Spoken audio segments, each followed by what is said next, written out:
Assalamualaikum and hello. So we are still focusing on chemical properties of alkenes, which is in this video, I'm going to focus about combustion and halogenation. So what you have to understand first that alkanes can undergo two chemical reactions, and they are halogenation and combustion. So what we're going to do, we are going to describe how combustion happen for alkane in this video. So for halogenation, I'm going to describe more about it for the next video. So let's go to the combustion. Okay, for combustion, the first concept that you have to know that you have to balance the equation for combustion. So you have to understand when you do the combustion, you need oxygen. Bila buat pembakaran, you need oxygen. But there are two conditions of oxygen. There are excess oxygen ataupun nama lain dia kita guna sebagai complete combustion. And the second one adalah limited oxygen. Nama lain dia saya akan guna juga sebagai incomplete combustion. So, what's the difference? It depends on the amount of oxygen that you use.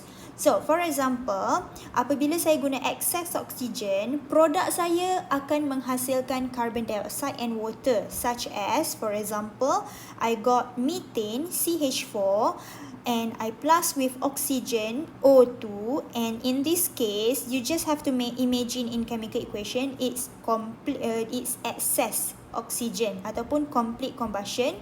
So automatically I will form CO2 and H2O. Tapi saya nak awak kena pastikan awak kena balance chemical equation for combustion. Okay, so bila kita balance, saya akan tambah 2 dekat depan untuk O2 dan 2 dekat depan H2O. So that's why this is my chemical equation apabila combustion of methane. So for limited oxygen, how you have to understand dia akan menghasilkan produk yang sama iaitu water. Kalau lihat dekat sini, water masih lagi dihasilkan. Tak kisahlah sama ada excess ataupun limited. Tapi dari segi production of gas, untuk condition for excess, dia akan menghasilkan carbon dioxide. Tapi untuk condition limited oxygen, dia akan menghasilkan carbon monoxide. Dalam segi chemical formula, dia adalah CO. So, for example, I got the methane as well.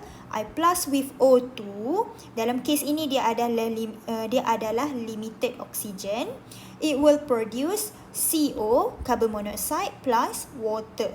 Dan saya kena pastikan saya balance. Pastikan awak balance. So, I will have 2 moles of methane, 3 moles of oxygen, 2 moles of carbon monoxide, and 4 moles of water. So, itu adalah konsep balancing the combustion. Nak tak nak memang kena balance. Okay, I got one example for you yang awak kena alert bila buat chemical equation for combustion. Okay, for example, soalan bagi dalam bentuk molecular formula. For example, dia bagi awak C4H10. So, saya mengharapkan dan saya suggest awak untuk jawab chemical equation dalam bentuk structure untuk C4H10. Okay, kalau awak sekadar tulis like this, okay, for example, awak tulis this one, awak plus dengan O2, awak akan produce CO2 plus H2O. So, kalau tengok kat sini, saya ada C sebanyak 4. So, saya akan tambah 4 dekat depan ni, which is 4 here. And then, saya ada hydrogen sebanyak 10 di sini. Tapi di sini adalah 2. So, saya akan 2 akan darab something untuk dapat 10. So, saya akan darab dengan 5. And then, I got oxygen here, which is 8. And oxygen here, which is 5. So, total oksigen saya adalah 13 dekat bahagian produk.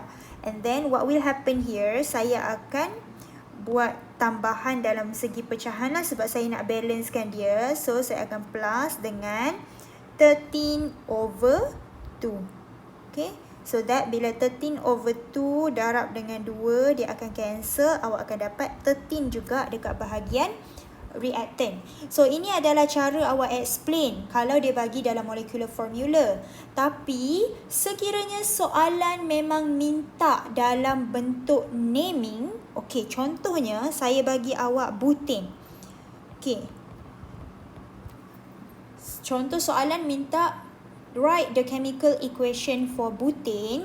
Tolong jangan tulis C4H10. Saya tak galakkan. Okey, kenapa? Sebab dia sudah spesifik dekat sini dia mahu butane. So saya nak awak lukis dalam bentuk drawing dia. So tak kisahlah sama ada expanded ke skeletal ke ataupun condensed, tapi saya nak awak draw dalam bentuk dia punya drawing. So saya ada CH3, CH2, CH2, and then saya ada CH3. Ataupun dalam bentuk lain untuk butane adalah this one. Okay, which is I got 1, 2, 3, 4. And then what will happen, konsep dia masih lagi, bila awak balancekan dia, awak akan dapat 13/2 O2 produce 4 CO2 plus 5 H2O. Okay, cuma bezanya sebab soalan tu spesifik dia nak butane. Okay, contoh lagi satu, kalau dia minta this one. Okay, dia minta this one. This is your structure. So what can you see here? You got 1, 2, 3, 4. 4 carbon. So C4. And then how many hydrogen you will have? Hydrogen here 1, 2, 3, 4, 5, 6, 7, 8, 9, and 10. So hydrogen dia masih lagi 10. And it's just the same formula as this one, butane. Tapi sekarang ini namanya apa? Ini adalah 2-methyl propane. 2-methyl propane. Tapi chemical formula dia masih lagi sama sebab ini adalah isomer. Antara butane dengan 2-methyl propane, dia adalah isomer. Tapi bila kita balancing, saya harap awak draw the structure sebab kita nak avoid kalau contoh awak buat 2-methyl propane dalam bentuk C4H10, jawapan dia salah sebab dia adalah merujuk kepada butane. So that's why saya minta awak buat dalam bentuk drawing. So konsep dia masih lagi sama, 13/2 O2 produce 4 CO2 plus 5 H2O. Okay, so ini apa yang awak kena faham dari segi style soalan sebab dia boleh tanya dalam bentuk macam ni juga. So saya harap apabila dia tak ada branches, dia hanya sebut parent di mana tak ada branches, awak boleh je draw, awak boleh je write chemical equation in this form, just like this one. Tapi kalau dia minta dalam bentuk naming dah spesifik, tolonglah draw and then balancekan macam biasa.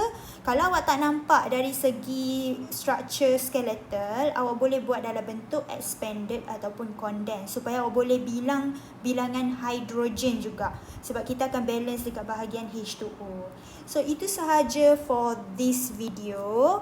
Get back to here. For the next video, I'm going to explain about halogenation. So that's all for this one. Thank you.